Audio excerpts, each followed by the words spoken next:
Biaya kuliah tinggi menuai aksi protes dari para mahasiswa, tentunya juga menjadi keresahan bagi orang tua. Masyarakat menuntut agar pihak rektorat dan pemerintah meninjau kembali kebijakan kenaikan UKT dan mencari solusi yang lebih pro rakyat. Benarkah pendidikan tinggi merupakan pendidikan tersier atau pilihan? Lalu bagaimana mensiasati keuangan rumah tangga demi pendidikan tinggi anak? Kita akan bahas bersama narasumber pada pagi hari ini, Aidil Akbar Majid, Ketua Asosiasi Perencana Keuangan IARFC Indonesia. Selamat pagi, Pak. Selamat pagi, Caca. Pak Aidil, sebelum kita berbicara mengenai mahal, murah, siasat dan lain-lain, mungkin basicnya adalah sebenarnya bagaimana perbandingan, karena mahal murah itu kan tergantung pendapatan juga ya. Bagaimana perbandingan biaya kuliah dan juga pendapatan di Indonesia secara umum dan perbandingan kenaikannya, Pak. Biaya kuliah naik, apakah sebanding juga sebenarnya dengan rata-rata pendapatan masyarakat kenaikannya, Pak? Ya, ini memang sebenarnya saya sudah bahas ini sudah cukup lama ya, 20 tahun jadi perencana keuangan di Indonesia, bahwa memang biaya pendidikan di Indonesia atau biaya perkuliahan itu relatif naiknya cukup tinggi. Selama ini terjadi salah kaprah, satu, banyak orang menghitung biaya pendidikan kenaikannya berdasarkan biaya inflasi yang diberikan oleh pemerintah, yaitu pakai data BPS. Padahal sebenarnya fakta di lapangan menunjukkan bahwa kenaikan biaya pendidikan tidak sama atau tidak linear dengan biaya inflasi. Biaya inflasi pun sendiri sebenarnya juga masih debatable kalau dari sisi kami perencana keuangan ya, karena data yang disuguhkan BPS dengan inflasi 3%, 3,5% tidak mencerminkan realisasi yang ada di masyarakat. Kami menggunakan data lebih mengacu kepada namanya CPI, Consumer Price Index. Itu lebih realistis. Nah, dana pendidikannya sendiri itu biasanya naik relatif cukup tinggi karena tergantung dari kampus dan jenjang pendidikannya. Rata-rata biaya pendidikan di Indonesia itu naik mungkin kurang lebih di atas 10%, bahkan dalam pendidikan yang bagus ya, yang cukup terkenal kampus-kampusnya, itu bisa naik di atas 15% per tahunnya untuk yang kampus negeri gitu ya. Kalau kampus swasta lebih tinggi lagi, bisa di atas 20%. Itulah sebabnya maka banyak orang yang terkaget-kaget ketika tiba-tiba dana pendidikan naik cukup tinggi gitu ya. Padahal sebenarnya kalau kita hitung jauh-jauh hari, kita tidak perlu surprise kalau dalam waktu mungkin nggak lama lagi gitu ya, mungkin 5 tahun lagi, 10 tahun lagi, dana pendidikan itu total untuk kuliah 4 tahun dengan uang muka bisa di atas 500 juta, bahkan bisa sampai di atas 1 miliar. Baik, kenaikan yang tinggi itu salah satunya karena inflasi, faktor inflasi yang digunakan untuk menghitung kenaikan tersebut ya, Pak ya? Iya, betul sekali. Dan inflasi sendiri kan banyak komponennya ya, Ya, Mbak ya. baik. Ada untuk biaya tenaga pengajar, ada untuk biaya peralatan sekolah, buku, gedung, dan lain sebagainya, fasilitas dan lain sebagainya yang dihitung oleh masing-masing kampus yang kemudian menyebabkan atau menghasilkan inflasi pendidikan. Inflasi pendidikan.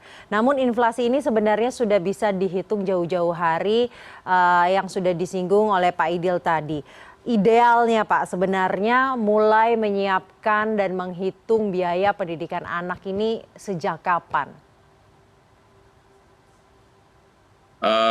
Kalau dengan kondisi Indonesia seperti saat ini ya, idealnya pada saat persiapan mau menikah sudah mulai menghitung biaya pendidikan ya. Walaupun belum Jadi tahu punya anaknya kita nggak kapan ya pernah Pak tahu. ya?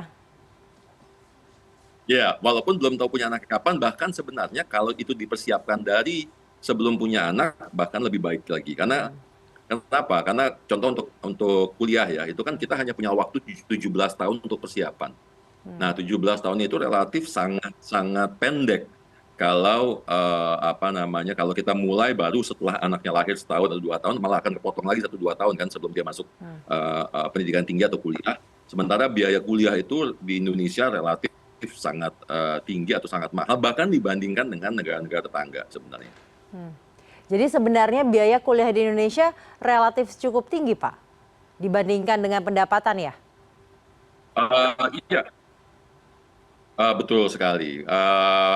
Meskipun sebenarnya memang ada program-program pemerintah seperti beasiswa, kemudian anak-anak yang berprestasi, tapi itu pun terjadi bottleneck ya antara jumlah anak berprestasi, lulusan SMK atau usulan SMA atau SMU yang mau masuk ke kampus-kampus favorit biasanya kan jumlah kursinya sangat terbatas sehingga terjadi subsidi silang antara mereka yang mampu dengan yang berprestasi ya. Nah, disinilah kemudian letak sumbatannya sehingga menyebabkan relatifly kita hanya bisa berpegangan pada angka real saja. Jadi kita tidak berpatokan pada apabila anak kita dapat pendidikan. Tapi di sini saya bicara pendidikan untuk kampus-kampus yang kelas A. Jadi kan kampus macam-macam ya. Ada yang di kota-kota besar, ada yang di kota second tier gitu ya.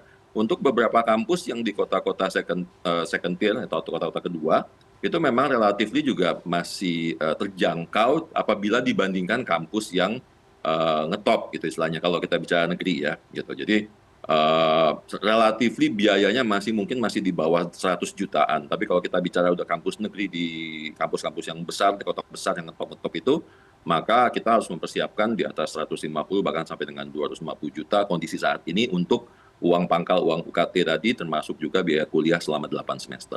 Dan waktu untuk menyiapkannya minimal 17 tahun tadi ya Pak pada saat mulai sekolah. Betul. Jadi kalau memang dipersiapkannya sebelum menikah, maka kita ada tambahan sekitar 1-2 tahun tuh. Ya. Ya, sehingga kita punya waktu sekitar 19 tahun. Betul. Nah, kalau melihat jangka waktu minimal 17 tahun itu sebenarnya instrumen apa, instrumen keuangan apa yang tepat untuk menabung dana pendidikan, investasi apa atau instrumen keuangan lainnya yang sebenarnya cocok untuk tabungan dana pendidikan?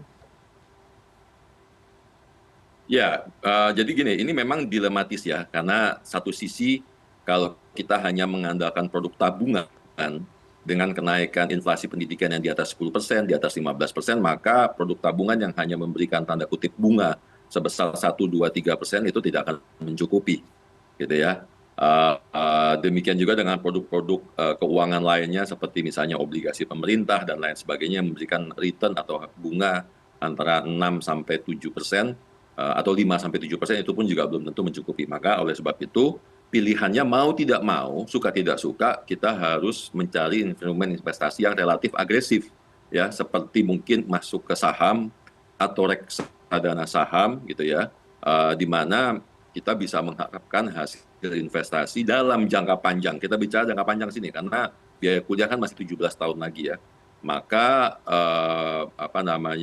bisa mengharapkan return di atas 10% atau mungkin bahkan lebih tinggi daripada itu sehingga bisa menyesuaikan dengan kenaikan inflasi dari pendidikan tadi gitu.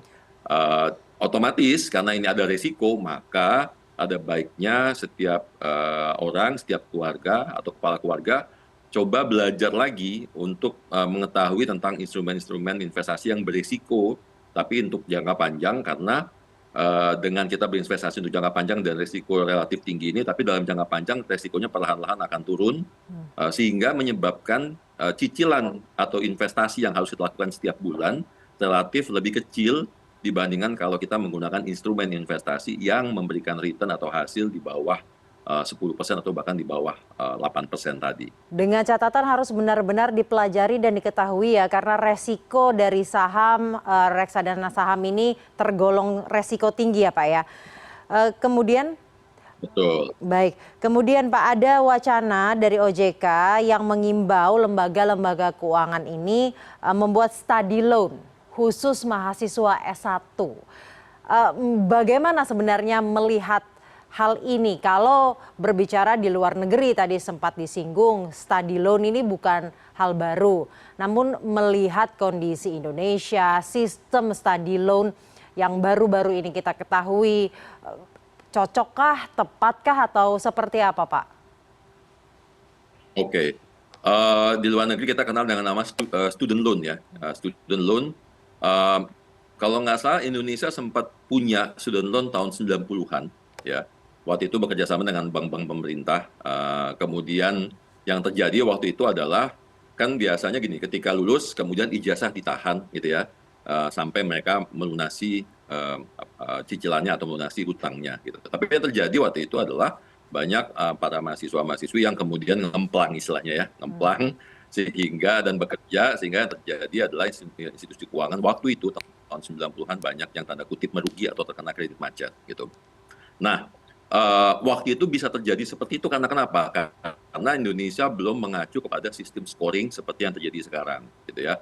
Nah ini student loan bisa berjalan ketika ada kerjasama atau ada koordinasi antara institusi keuangan, siapapun itu bisa perbankan, bisa asuransi atau bisa perusahaan lain gitu ya yang menyediakan jasa pinjaman bekerja sama dengan Bank Indonesia dan OJK dalam hal ini, kemudian juga bekerja sama dengan credit scoring dalam hal ini, dan bekerja sama juga dengan para pegiat personalia atau human resource di perusahaan. Karena kenapa? Karena seperti yang kita ketahui banyak perusahaan sekarang multinational company yang sudah melakukan background BI checking atau background hutang ya, pinjaman atau scoring terhadap calon pekerjanya. Nah, dan ini juga harus disosialisasikan ya, karena banyak sekali sekarang generasi Z yang terjerat pinjol yang pada akhirnya ketika mereka mau melamar kerja dan dicek BI checkingnya mereka sudah jelek tuh. Sehingga dari sisi para praktisi atau pelaku human resource gitu ya, personalia yang akan menerima pekerja baru ini, fresh graduate ini, akan melihat bahwa seseorang yang tidak bertanggung jawab membayar hutangnya mereka, maka dia berpotensi untuk tidak bertanggung jawab dalam pekerjaannya. Tapi ini harus dibahas lebih Ya. dalam lagi ya. Tapi balik lagi ke pertanyaan tadi bahwa student loan itu baru bisa bekerja ketika ada efek jerah yang bisa menakutkan si para calon debitur ini ketika dia meminjam, kalau dia tidak bayar atau ngemplang, maka konsekuensinya adalah dia akan diuber-uber seumur hidup dan kemudian dia akan tidak bisa bekerja karena otomatis kredit recordnya dia akan rusak. Kalau itu tidak dijalankan, maka nanti kita akan mengulangi kesalahan yang sama yang dilakukan tahun 90-an ketika banyak orang ngambil student loan dan kemudian ngemplang.